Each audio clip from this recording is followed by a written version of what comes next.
In example 1, we're going to determine if the following shapes have any congruent sides using a ruler, and if so, explain why.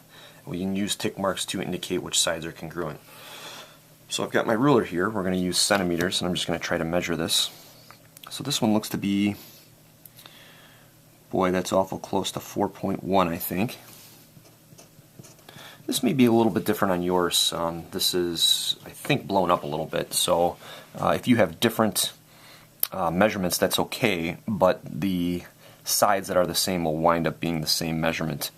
So just focus on those tick marks. But as I'm measuring it here, I see these values. And this one's about, let's see, 4.8 maybe.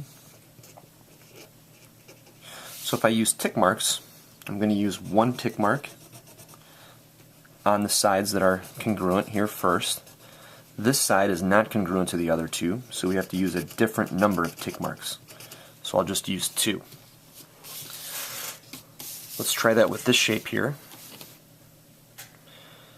So it looks like we've got, I'll try to do this as precisely as we can here, about 2.8.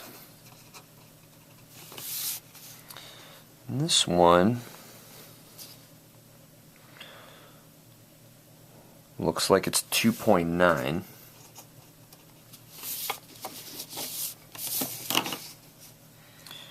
Try to measure this side.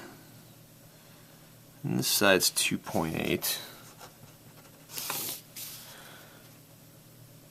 This side here looks like it's 2.9 again.